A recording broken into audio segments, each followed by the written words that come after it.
Shalom jemaat Tuhan, kita berjumpa lagi dalam Renungan Harian. Kembali kita akan bersama-sama belajar tentang menghidupi Injil. Nah, saudara, tema hari ini adalah mencari orang Kristen yang jarang mengeluh. Nah, saudara, mari kita membaca dalam Filipi pasal 2 ayat 14-15. Lakukanlah segala sesuatu dengan tidak bersungut-sungut dan berbantah-bantahan, supaya kamu tiada berarib dan tiada bernoda sebagai anak-anak Allah yang tidak bercela di tengah-tengah angkatan yang bengkok hatinya dan yang sesat ini, sehingga kamu bercahaya di antara mereka seperti bintang-bintang di dunia.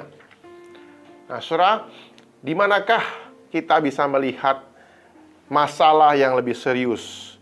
Masalah global warming, pemanasan global, atau global winning, ya, mengeluh global.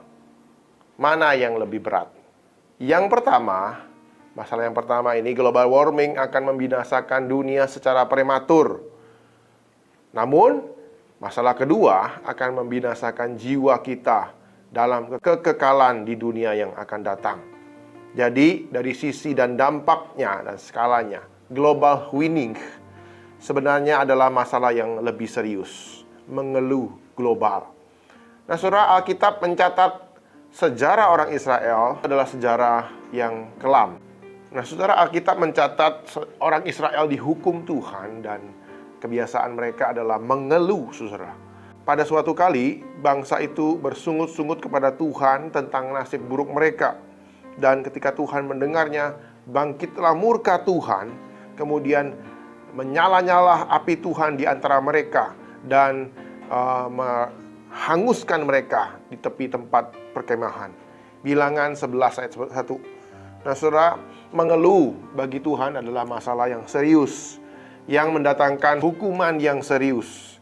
Karena pada akhirnya bangsa Israel tidak protes mengenai situasi dan kondisi hidup mereka, tetapi mereka protes kepada Allah. Di dalam kitab Bilangan itu ada 10 kali orang Israel mengeluh, bersungut-sungut di hadapan Tuhan. Bilangan 14 ayat 22-23. Mereka mengalami amnesia rohani. Bagaimana Allah menuntut mereka, memelihara mereka dengan 10 tulah dan merebut mereka dari tangan Firaun, melepaskan mereka dari perbudakan, dan mereka berjalan di tengah-tengah laut yang terbelah untuk menyelamatkan mereka dan membinasakan orang Mesir. Nah, saudara, keluh kesah mereka ini mendukakan Tuhan. Dan Tuhan berkata kepada Musa, berapa lama lagi bangsa ini menista aku? Dan berapa lama lagi mereka tidak mau percaya kepadaku? Sekalipun sudah ada tanda mukjizat yang kulakukan di tengah-tengah mereka. Banyak sekali mukjizat yang mereka lihat dan mereka rasakan. Nah, saudara, inilah dosa bangsa Israel. Mereka mengeluh di hadapan Tuhan. Nah, saudara, mengacu pada peristiwa ini, Rasul Paulus juga mengingatkan jemaat Korintus hal yang sama. Dalam 1 Korintus 10 ayat 10, dan janganlah kamu bersungut-sungut seperti yang dilakukan oleh beberapa orang dari mereka, sehingga mereka dibinasakan oleh malaikat maut. Jadi mengeluh adalah dosa yang serius di mata Allah. Karena ketika kita mengeluh, saudara, kita seolah-olah berkata, Allah tuh gak becus ngurus hidup saya. Sebab segala situasi yang kita harapkan itu tidak terjadi. Cuaca terlalu panas, istri terlalu dingin, kopinya terlalu suam-suam. Kita menyalahkan Tuhan, seolah-olah Tuhan tidak mengurus hidup kita dengan baik. Membuat orang tua, istri, suami, kolega, bos, dan sebagainya, bahkan pemerintah, tidak bersikap seperti yang seharusnya kita inginkan dan harapkan. Nah, saudara, itulah jahatnya dosa mengeluh. Nah, saudara, gereja sebagai prototipe komunitas Allah yang juga seharusnya menjadi teladan bagi dunia, penuh juga dengan keluh-mengeluh. Jemaat mengeluh tentang khotbah minggu gak bagus, ataupun kepanjangan, ataupun tidak mengerti, atau tidak berbobot, seperti itu. Majelis juga mengeluh tentang hamba Tuhan yang malas. Hamba Tuhan juga mengeluh tentang gembala sidang yang otoriter. Gembala juga mengeluh tentang jemaat yang pasif. Ini bukan di gereja kita. mungkin di gereja orang lain ya. Nah, saudara, kebisingan suara negatif ini membuat gereja kehilangan daya tariknya. Pertanyaannya, meski kita hari ini suka mengeluh, mengapa kita tidak langsung dihukum oleh Tuhan? Dilahap oleh api seperti orang Israel dan dibunuh oleh malaikat maut seperti yang di jemaat Korintus? Apakah kita lebih rohani daripada mereka? Ataukah Tuhan lebih sayang kita daripada bangsa Israel? Bukan, saudara. Dan juga bukan karena Allah sekarang lebih sabar kepada kita daripada kepada orang Israel dan jemaat Korintus. Bukan.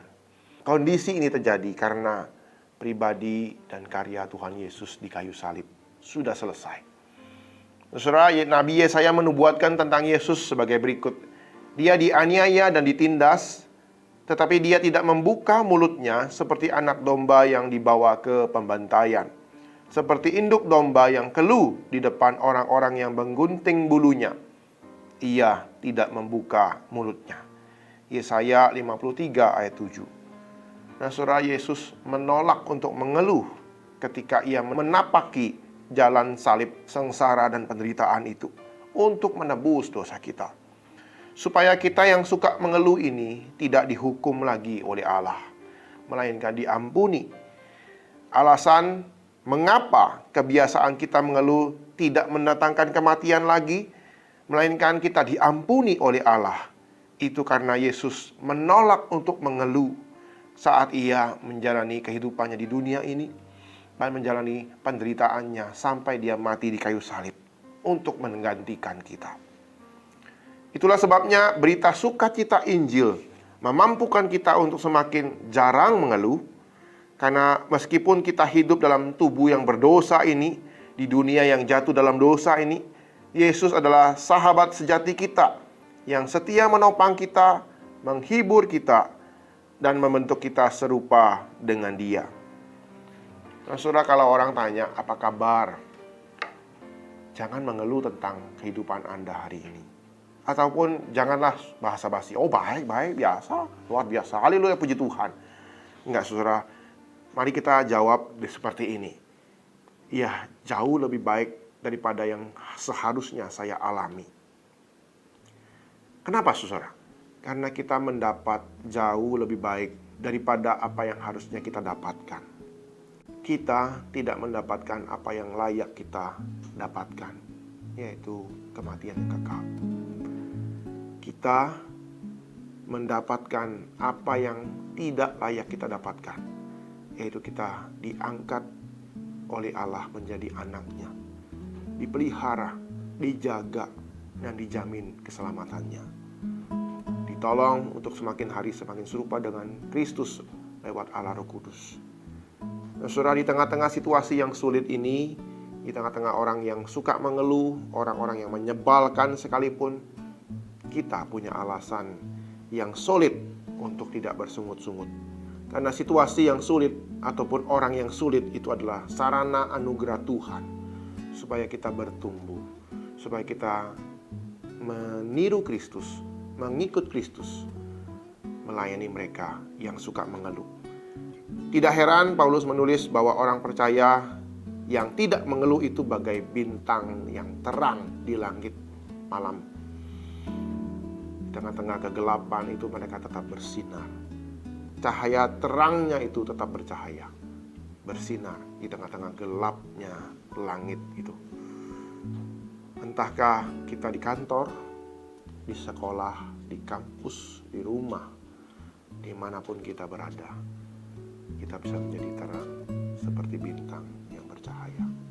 Amin. Tuhan menolong kita dan memberkati kita. Mari kita berdoa. Tuhan, tolonglah kami untuk setia kepadamu dan terus percaya kepadamu. Tuhan, kami tahu dan kami belajar dari Yesus Kristus Tuhan kami, yang tidak mengeluh dan tidak protes kepada Allah maupun kepada kondisi ketika ia menderita dan menanggung segala dosa kami.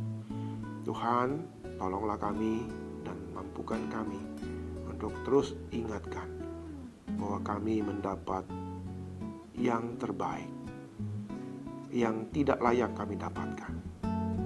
Dan itu sudah cukup Tuhan untuk menolong kami tidak mengeluh akan kondisi dan apa yang kami alami sepanjang hari ini.